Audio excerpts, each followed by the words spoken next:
जैसा कि देखा जा रहा है कि सारे देश की निगाहें बिहार चुनाव के नतीजे को लेकर के टिकी हुई हैं और जिस तरह से बीजेपी की बढ़त को लेकर के आइए हम आज आए हुए हैं बीजेपी के वरिष्ठ नेता आनंद साहू के पास और पूछते हैं कि क्या बीजेपी का ऐसा क्या योगदान रहा जो बिहार जैसी जगहों पे वो बढ़त हासिल कर रही। सर नमस्कार। नमस्कार सर बताएं कि क्या रहा चुनाव में, क्या लग रहा है सर आपको चुनाव को लेकर के। देखिए, सबसे पहले तो मैं बिहार की जनता और वहाँ के युवा, वहाँ के किसान, वहाँ के मज़दूर, वहाँ के जन जन को मैं बहुत बहुत कोटि कोटि बधाई देता हूँ, धन्यवाद देता हूँ कि आपने सही सूझबूझ का परिचय दिया और भारतीय जनता पार्टी जदयू गठबंधन को वोट देने का एक बड़ा निर्णय लिया, जिसका नतीजा है कि भारतीय जनता पार्टी और एनडीए की सरकार बनते हुए नज़र आ रहा है। लगभग 130 से 135 सीटें एनडीए को आने का संभावना अभी तक के रुझान में दिखाई दे रहा है। और भारतीय जनता पार्टी के लिए सबसे बड़ी जीत जो है आदरणीय प्रधानमंत्री नरेंद्र मोदी जी का जो योजनाएं हैं कोविड-19 में, जिस प्रकार से बहुत सारे जो माइग्रेटिंग लेबर थे जो एक जगह से दूसरे जगह बिहार वापस गए, उन लोगों को भी राशन वगैरह ठीक मिला और दवाइयाँ मिली, उनको मनरेगा के माध्यम से रोज़गार भी मिला और बहुत सारे जो लोगों को एक जाति और धर्म के नाम पर बांटने का प्रयास हो रहा था आरजेडी का, उसको लोगों ने नकार दिया। कहीं न कहीं प्रधानमंत्री आदरणीय नरेंद्र मोदी जी का जो इनिशिएटिव है, जो उन्होंने डेवलपमेंट का योजना लाए हैं,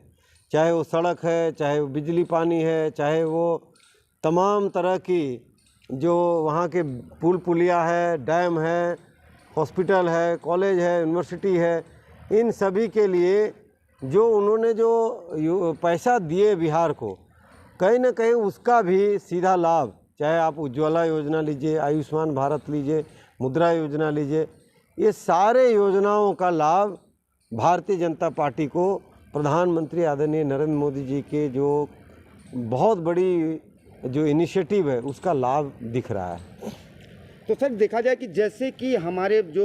मुख्यमंत्री जी थे नीतीश कुमार जी, इनके भी मंत्री 5-5 मंत्री पीछे चल रहे हैं और उस सीटों पे बीजेपी आगे जा रही, क्या कहेंगे सर इस पर। देखिए, ऐसा है कि निश्चित रूप से 15 वर्षों का शासन में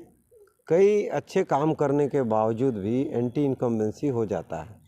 और मैं तेजस्वी को भी बधाई देता हूं कि अपने दम पे उसने लगभग 100 सीटें महागठबंधन के साथ मिलकर के लाने का सफल प्रयास किया है और निश्चित रूप से अगर वो केवल माई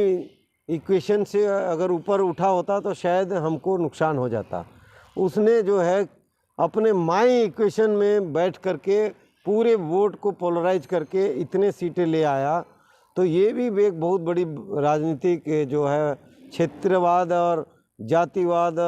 का जो एक परिचय, अब बड़े बड़े महारथी और माफिया और बड़े बड़े गुंडों को जो उन्होंने सीट दिया है टिकट, तो उससे भी कहीं लोग डर गए होंगे कि अगर ये इनके सब कैंडिडेट जीत गए तो बिहार में पुनः जंगल राज की स्थापना हो जाएगी और ये भी एक बड़ा कारण है। और नीतीश कुमार जी एक साफ स्वच्छ छवि का व्यक्ति, लगातार वो बिहार के हित की बात करते हैं, बिहार में विकास की बात करते हैं और कभी भी बिहार के प्रति उनका जो जुड़ाव है वो कम नहीं हुआ, बल्कि बिहारियों का एक मान सम्मान के लिए हमेशा वो लड़ते रहे हैं और ये भी एक कहीं ना कहीं विजय का जो है एक संकेत है। तो क्या लगता है सर कि जैसे नीतीश कुमार जी की सीटें कम हो रही हैं, तो क्या मुख्यमंत्री के दावेदार होंगे ये नीतीश कुमार जी।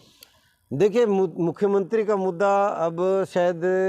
वैसे तो आदरणीय प्रधानमंत्री नरेंद्र मोदी जी ने पहले ही अनाउंस किया है और बीजेपी ने कि मुख्यमंत्री जो है नीतीश कुमार ही होंगे, तो यहाँ कोई संशय दिख नहीं रहा है। लेकिन निश्चित रूप से जिस तरह से वोट उनकी घट रही है, जिस प्रकार से नीतीश कुमार जी लगातार आदरणीय प्रधानमंत्री नरेंद्र मोदी जी का फ़ोटो और पोस्टर वो सभी अपने होर्डिंग बैनर में लगवाए, तो कहीं ना कहीं उनकी लोकप्रियता डाउन हुई है, जिसका नतीजा वोट में भी दिखाई दे रहा है। 50 से एक बार भी रुझान में ऊपर नहीं गया है। और जबकि भारतीय जनता पार्टी का 75, जबकि सीटें भी उनको ज़्यादा मिली है और हम सीटें भी कम में लड़ रहे हैं। लगभग 110 सीटें, 10-11 सीटों में हम लड़ रहे हैं और वो नीतीश जी 123 सीटों में लड़ रहे हैं। और उसके बाद भी उनको अगर सीटें 50 के अंदर मिल रहा है, इसका मतलब सीधा सीधा जैसे महाराष्ट्र में बीजेपी और शिवसेना का हुआ, हमारी सीटें ज़्यादा आई, शिवसेना को कम आई, उसी प्रकार यहाँ पर दिखाई दे रहा है। भारतीय जनता पार्टी को लोगों ने हाथों हाथ लिया, उनको वोट दिया, लेकिन नीतीश जी को नकारा है। तो कहीं ना कहीं इसका निर्णय नीतीश कुमार जी स्वयं लें, उनके हाथ में है, क्योंकि वरिष्ठ नेता हैं। हमारी ओर से तो भारतीय जनता पार्टी ने डिक्लेयर कर दिया है वो मुख्यमंत्री रहेंगे। तो ये थे हमारे साथ दिल्ली के वरिष्ठ नेता, बीजेपी के वरिष्ठ नेता आनंद साहू जी, जिनसे हमने वार्तालाप करी है। अपने सहयोगी कैमरामैन दीपक के साथ मैं अतुल श्रीवास्तव, न्यूज़ 100 दिल्ली।